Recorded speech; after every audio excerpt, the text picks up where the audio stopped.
ফের সালিশির নামে মারধরের অভিযোগ তৃণমূলের বিরুদ্ধে।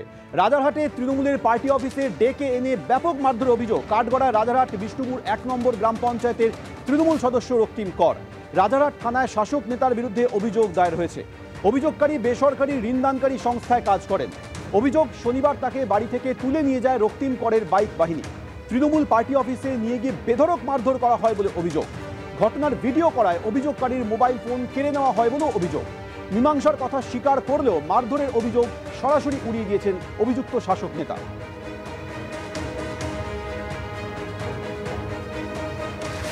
ফের সালিশির নামে মারধরের অভিযোগ তৃণমূলের বিরুদ্ধে। এবার ঘটনাস্থল রাজারহাটের তৃণমূলের পার্টি অফিসে ডেকে এনে মারধর করা হয়েছে বলে অভিযোগ। কাঠগড়ায় রাজারহাট বিষ্ণুপুর 1 নম্বর গ্রাম পঞ্চায়েতের তৃণমূল সদস্য রক্তিম কর, তার বিরুদ্ধে অভিযোগ বেসরকারি ঋণদানকারী সংস্থায় কাজ করেন অভিযোগকারী। শনিবার তাকে বাড়ি থেকে তুলে নিয়ে গিয়ে রক্তিম করের বাইক বাহিনী মারধর করে। তৃণমূল পার্টি অফিসের মধ্যে নিয়ে গিয়ে বেধড়ক মারধর করা হয় বলে অভিযোগকারী তিনি দাবি করেছেন। ঘটনার ভিডিও করায় তার মোবাইল ফোনটিও কেড়ে নেওয়া হয় বলে অভিযোগ। মীমাংসার কথা স্বীকার করলেও মারধর করা হয়নি বলে দাবি করেছেন শাসক নেতা। একদম বাজে কথা। কোন একটি বেসরকারি ফিনান্স কোম্পানিতে কাজ করে, সেখান থেকে একটি টাকা পয়সার লেনদেনের ব্যাপারে আমার কাছে অভিযোগ আসে। 2,25,000 টাকা 1 বছর ধরে একজনকে দিচ্ছে না। তারা আমার অফিসে আসে এবং ছেলেটিকে ডাকা ও অফিসে আসে। অফিসে বসে তার মীমাংসা হয় এবং ছেলেটি যে কোম্পানিতে কাজ করে তার মালিকের সাথে কথা বলে মীমাংসা হয়ে যায়। আজকালের মধ্যে, মানে আজ বা আগামীকালের মধ্যে যে টাকা পায় সেই টাকাটা ফেরত দিয়ে দেওয়া হবে। ছেলেটি বিজেপি করে এবং আমাকে মেলাইন করার জন্য এগুলো বলেছে। ওকে ফোন করা হয়েছিল, ফোন করার পরে প্রথমবার বলেছিল আসবে না। তারপর আমি যখন রিকোয়েস্ট করলাম যে আমি এখানে থাকবো, তোমার কোনো সমস্যা নেই, তুমি আসো, বসে ব্যাপারটা মিউচুয়াল করো, কারণ ওনারা অনেক দূর থেকে এসছে।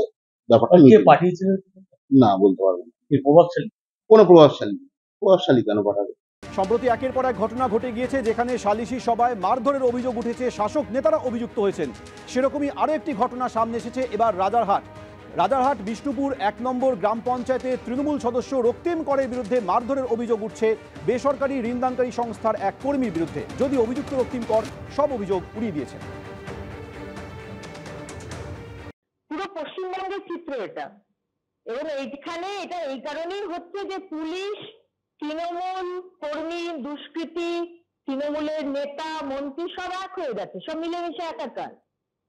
আর তৃণমূলের লোকেরা ধরে নিয়েছে যে তারা সবকিছু, তারা শাসক বলে তারা সবকিছু করতে পারে। তারা সালিশি সভা করতে পারে, তারা বিবস্ত্র করে মহিলাকে ঘোরাতে পারে, তারা সব জিনিস করতে পারে, তারা তারা তারা তারা বিচার দিচ্ছে এখন।